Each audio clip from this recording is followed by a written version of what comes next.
Olá, queridos ouvintes da Rádio Mundial, estamos aqui em mais um programa Caminhos da Consciência, eu, Newton Schultz, junto com vocês, 25 minutos aqui nas ondas da Rádio Mundial, 95.7 FM, 660 AM.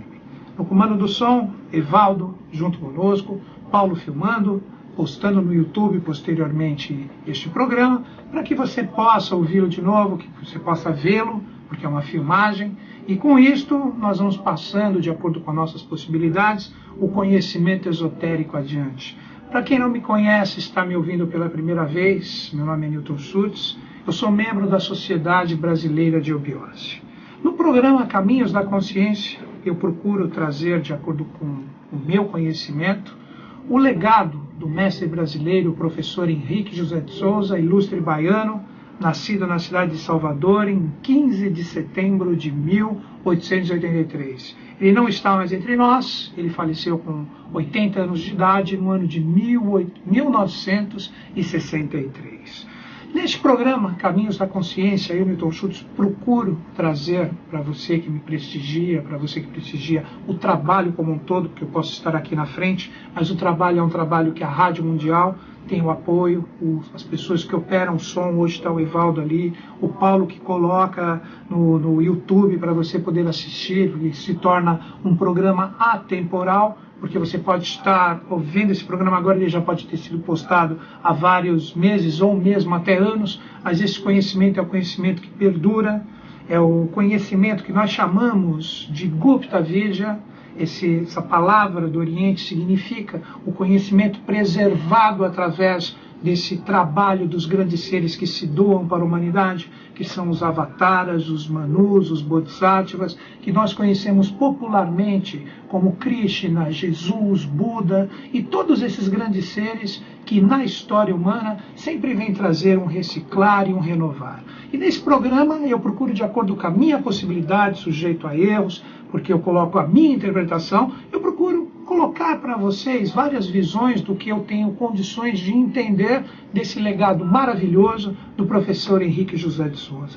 No programa de hoje eu vou conversar um pouquinho com vocês sobre a iniciação individual e coletiva. Qual é o nosso trabalho? Eu venho falando tanto dos Budas da Era de Aquário, mas e o nosso trabalho? Como que a gente faz? Como que a gente processa para nós podermos estar em sintonia com esse trabalho maravilhoso? Como que ocorre isso? Como que a gente forma dentro de nós uma pessoa que realmente entra numa iniciação verdadeira e ruma ao adeptado, que o adepto, na linguagem ocultista e esotérica, é um ser de mais consciência do que um próprio iniciado. Então hoje, nesse programa, eu vou procurar trocar ideia com vocês de uma forma bem tranquila, de uma forma solta, para que você possa compreender o que representa isso. Eu vou tentar nos inserir, que é o que acontece, nessa iniciação para nós entrarmos em fluxo direto com o trabalho desses grandes seres que se doam para a humanidade. Primeira coisa que eu gostaria que a gente refletisse junto. Existem dois tipos de iniciação. Existe a iniciação individual, que é você cuidando de si mesmo, você procurando ver aonde estão os seus erros, quais são as pedras brutas a serem buriladas, mas ao mesmo tempo existe uma iniciação coletiva. E essa iniciação coletiva envolve o todo, envolve de repente o grupo que você pertence, que você estuda assuntos iniciáticos e esotéricos, pode envolver a sua sociedade, pode envolver o seu país e por consequência envolve o mundo, porque todos nós, sem exceção, nós estamos interligados nesse processo evolutivo. Como que a gente começa a compreender esse processo de interligação?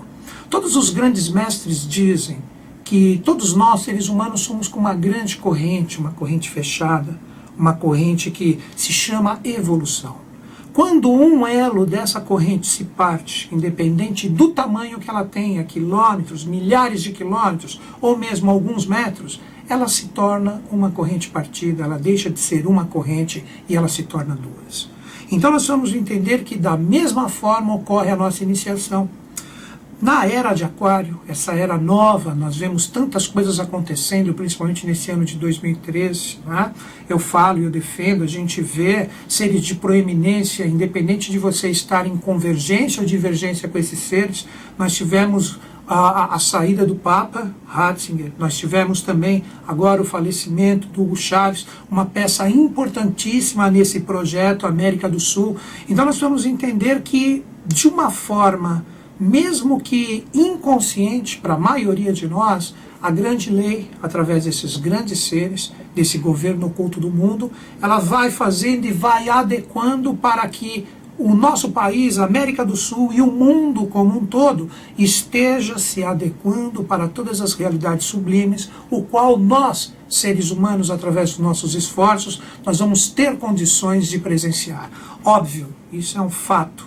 Muitas coisas terão que cair. Esses sistemas políticos desgastados, essas injustiças, todas essas coisas que a gente vê nos meios de comunicação que também direcionam os seus interesses através dos seus programas, tudo isso terá que ruir.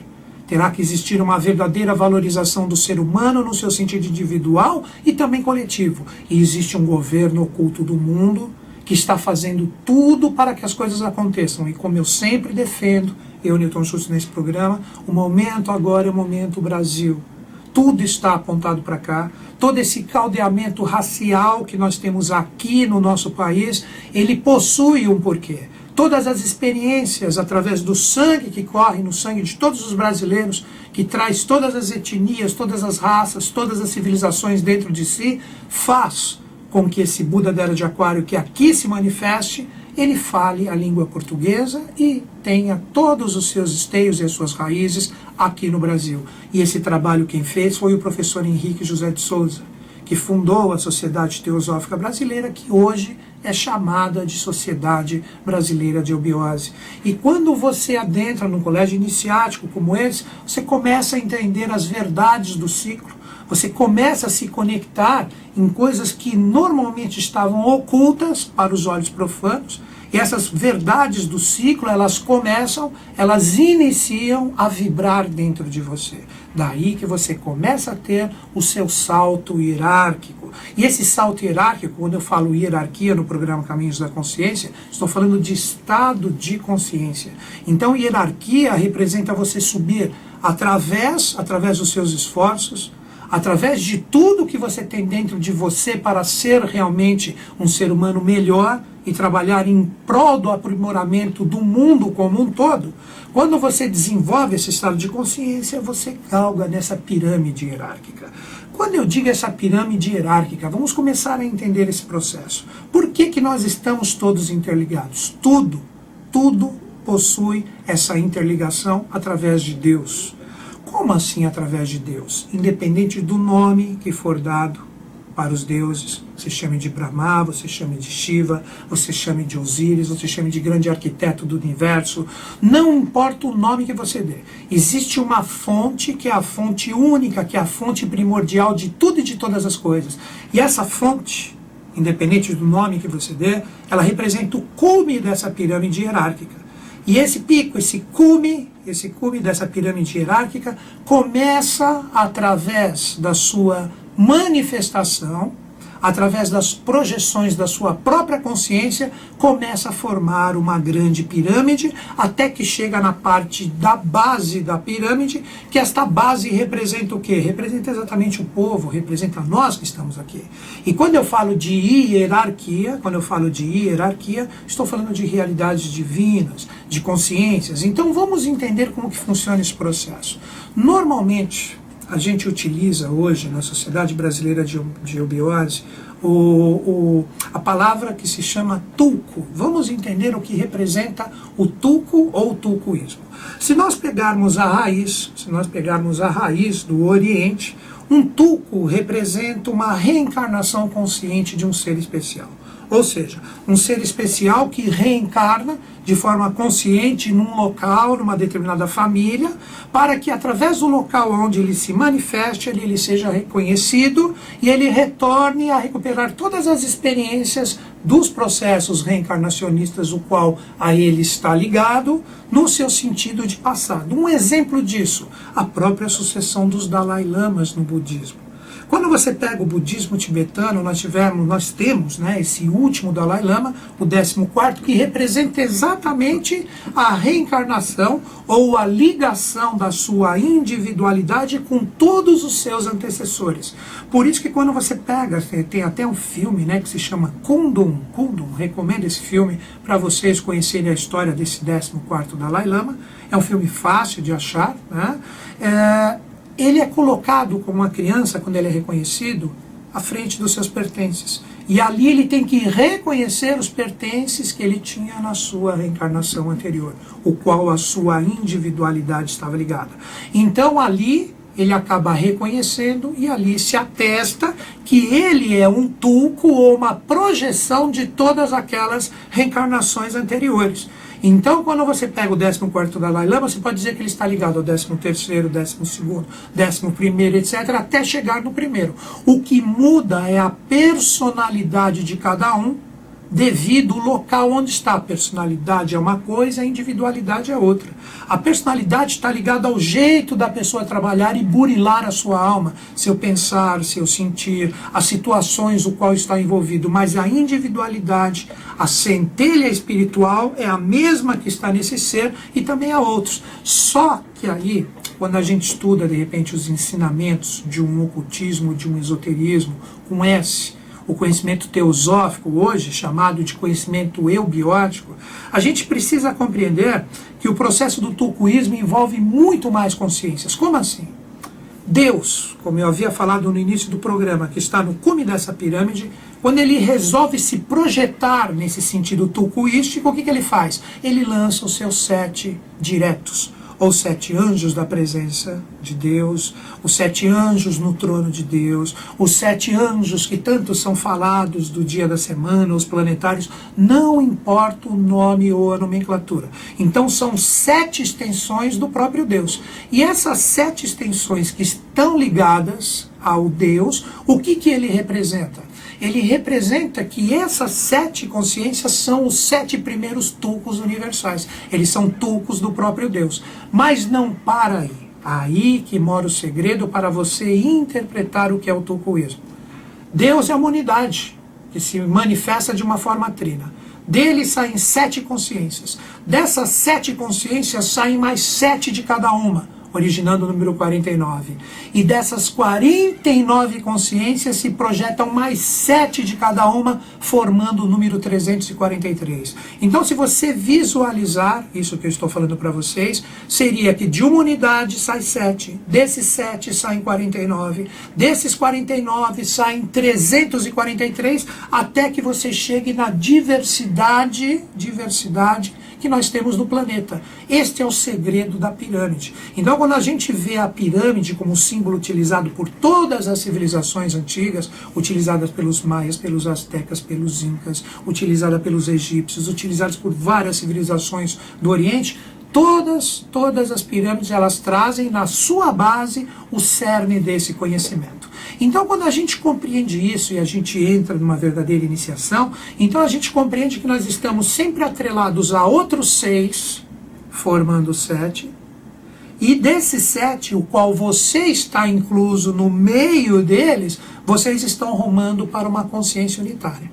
E quando você sobe hierarquicamente, que une, pode dizer assim, as experiências, ou essas 7 individualidades que ali estão, que elas rumam para uma oitava ou uma síntese, você percebe que dali você subiu um degrau na escada, mas existem novamente outros 6, o qual você está ligado, rumando para uma oitava como síntese. Então sempre o processo de subida, ou de ganho, ou de elevação de consciência, age dessa forma. São 7 consciências que vão se unindo, que vão fazendo esse galgar da escada, até que o final, isso vai ocorrer no 7º dia da criação, todos se fundem à origem, todos se fundem ao uno trino novamente e retornamos à fonte. E depois um novo projeto é feito, novamente uma realidade é lançada, uma projeção de todas essas consciências ao qual nós estamos ligados, e a evolução continua acontecendo. Então, o que ocorre? Vamos começar a entender. Primeiro vamos falar das hierarquias no seu sentido de trabalho, que seriam os anjos ou os mestres trabalhando, depois eu volto para nós. Desde que houve o afundamento da Atlântida de uma forma geral, o encerramento, nós temos 7 linhas evolutivas, sempre o padrão do 7. Para você entender o 7, é só você meditar em relação às cores que existem no arco-íris, as 7 notas musicais, todo o setenário que está sempre projetado. Mas seguindo, nós temos 7 tônicas, nós temos 7 consciências de seres que deles vão sair dos aspectos e subaspectos. Qual o nome na teosofia e na eubiose que nós chamamos dessas 7 consciências ou dessas 7 linhas evolutivas, que é a forma correta de se dizer? Nós podemos dizer o nome das 7, é Abialá, Najib e Germanos. Depois nós temos Kutume, Serapis, Hilarião e Moria. São 7 linhas. Então você que está me ouvindo agora, falou, o que o Newton Schultz falou? Já ouviu o nome desse mestre. Você precisa compreender que as consciências que emanam dessas 7 linhas, muitas vezes pode ocorrer de se utilizar o nome da linha, mas ela não representa o total do potencial que ela tem. Então nós temos essas 7 linhas como 7 extensões do próprio Deus, e delas vão surgindo o quê? Os seres especiais que se doam para a face da Terra. Daí que surgem os bodhisattvas, daí que surgem os avataras, daí que surgem os manus. E eles são chamados como? De aspectos, subaspectos e almas peregrinas. Então vamos recapitular. Existem 7 linhas evolutivas, e dessas 7 linhas evolutivas, desde que a Atlântida termina e começa, junto com a Atlântida no seu finalzinho, a nossa etapa evolutiva, nós temos essas 7 linhas mestras da evolução, que através do processo tucuístico, que eu já expliquei no início do programa, essa projeção sétupla, vão se lançando o quê? Aspectos, subaspectos e almas esparsas ou vidas peregrinas. Então vamos entender essas vidas esparsas ou almas peregrinas, não importa o nome. O maior expoente dessas linhas são chamadas de aspectos evolutivos. E quando um aspecto se projeta para executar o seu trabalho, e existe alguma falha ou alguma coisa, se lançam os subaspectos. E quando os subaspectos também não conseguem realizar o seu trabalho, porque eles vêm com toda a potencialidade, porém a realidade humana não corresponde com o trabalho que é feito, surgem por fim as vidas esparsas ou as almas peregrinas. Então sempre são lançados consciências que são emanadas dessas 7 linhas evolutivas. E todos nós, sem exceção, todos nós estamos ligados a uma dessas 7 linhas. E a única forma de nós começarmos a compreender a qual linha nós pertencemos, a qual trabalho nós temos que fazer, isso somente uma iniciação que vai fazer com que você suba nessa escada, com que você faça esse alavancar de consciência que pode lhe fornecer. Então agora vamos entrar na nossa iniciação. Imagine agora, vou pegar um exemplo, vamos supor, uma pessoa que nunca ouviu falar disso, não sabe do que se trata, e fala, mas o que ele está falando? Existe uma consciência que está despertada dentro de você. Então você começa a ter interesse de entrar num colégio iniciático sério, você começa a despertar dentro de você uma vontade, uma fagulha, para que através desse processo tucuístico você comece a ganhar consciências e se elevar hierarquicamente. Então vamos pegar novamente esse exemplo. Nós chamamos na iniciação, as pessoas que estão no comecinho, no início de tudo, nós chamamos de almas de valor. Então se você pega uma pessoa que percebe, começa a dissolver essa maia, começa a dissolver essa ilusão, aí a pessoa, ela resolve iniciar os seus passos, ela é chamada na iniciação de uma alma de valor. Aí essa alma de valor, vamos montar até uma historinha, ela chega e ela entra num colégio iniciático, ali ela vai encontrar outras almas de valor, que ali estão, que estão buscando o seu caminho da iniciação, que estão buscando se melhorar, estão querendo estudar, estão querendo aprender, estão dando os seus primeiros passos. Aí que entra o processo setenário de subida.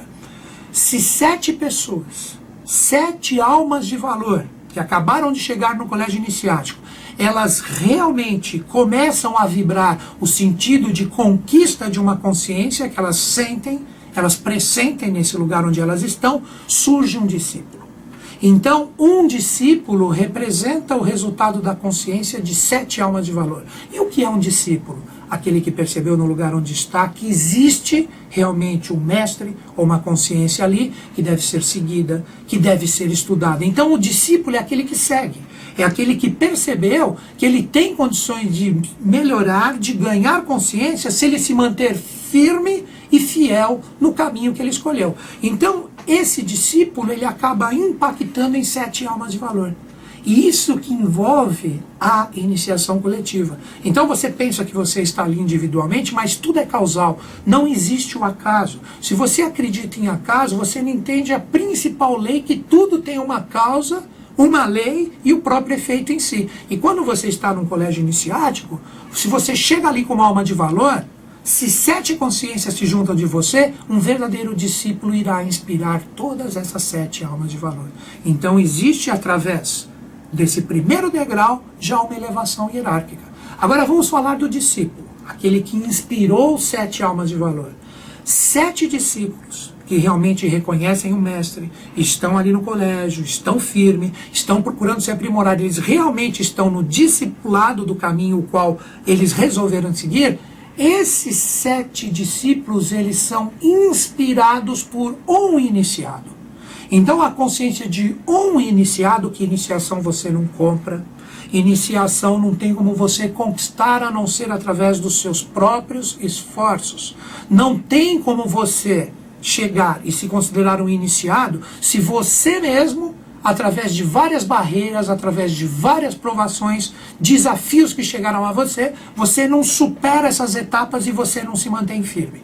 Então, seguindo, esse iniciado, ele fica inspirando 7 discípulos que estão hierarquicamente abaixo dele. Mas o iniciado, o que seria o iniciado? O iniciado é aquele que, além de todo esse trabalho que ele desenvolveu, ele consegue reconhecer o mestre e colocar em prática todo o trabalho, toda a realidade, o qual ele, através do seu verdadeiro esforço, ele tem enraizado dentro de si o mestre. Agora diríamos uma etapa, que não é a final, mas é uma etapa importantíssima, o adeptado.